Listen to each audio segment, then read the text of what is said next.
Welcome back to another week on Breeze TV Sports Wrap. I'm Sarah Salzman.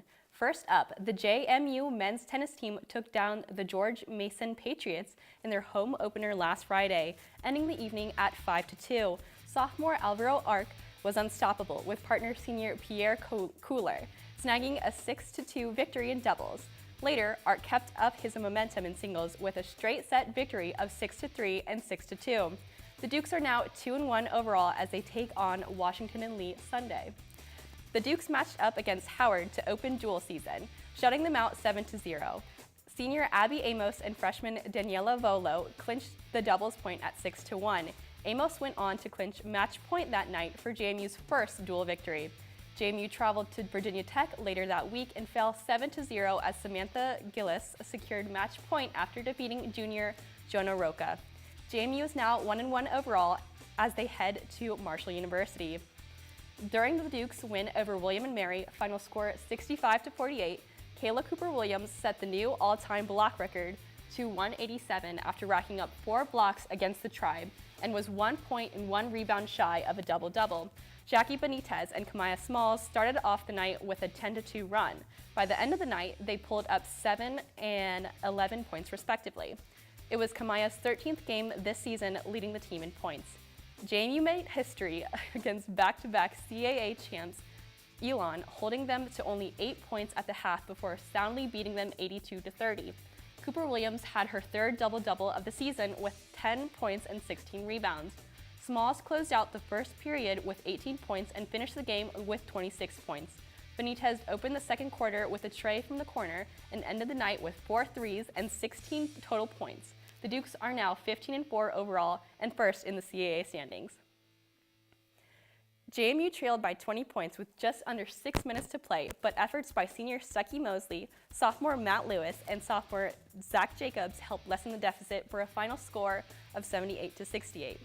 Mosley tallied 23 points overall, 17 of those coming in the second half. Lewis added 17 points, and Jacobs put up 5 boards in just 17 minutes. The Dukes only trailed College Charleston by 2 at the half, but were outscored by 15 points in the final half for a final score of 70-53. Mosley continued to play well, putting up 22 points for JMU, including 5 three-pointers, one of which came with less than 8 minutes to play, bringing them within 1 at 52-51. Teammates Lewis and sophomore Dwight Wilson also helped by chipping in 12 points apiece. JMU is now 9-14 overall and 10th in CAA standings. Last year, JMU won the CAA championship after a winning season of 8-2 overall. This season, the Dukes have 9 wins, 2 losses, and 1 tie, and are undefeated in conference. JMU traveled to Richmond to beat the Spiders with efforts from Bonnie Zhang and Megan Marsh. Zhang placed second in the 200 backstroke and anchored a first-place finish in the 400 freestyle.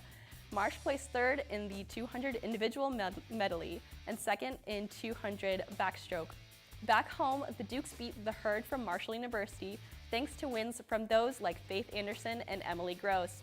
Anderson and Gross placed first and second respectively in the 100-meter diving event and earned an NCAA qualifying scores. Gross also placed first and had a NCAA qualifying score in the 1-meter diving event. Last night in the Battle of LA, the Clippers and the Lakers needed overtime to decide a winner as LeBron James made his return from injury. James has been sidelined since Christmas Day nursing a groin injury, suffered against the Warriors, but made a return last night in this key Western Conference matchup. The game had flashes of playoff intensity as the Clippers and Lakers are currently fighting for a playoff spot as they sit at the 8th and 9th seeds out west. The Lakers blew a double-digit lead in the fourth quarter as the Clippers forced overtime, but James was not going to let this game slip away. The Lakers have one of the toughest remaining schedules in the NBA, and these are the key games they need to win. James posted 24 points, 14 rebounds, and 9 assists as the Lakers won the game 123-120.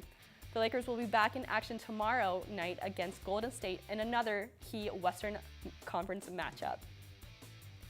Track and field, swimming and diving, men's tennis, and both basketball teams are all back in action this weekend, setting up for the face-off between the Rams and the Patriots in Super Bowl 53. Make sure to catch Sports Wrap next week for the recap.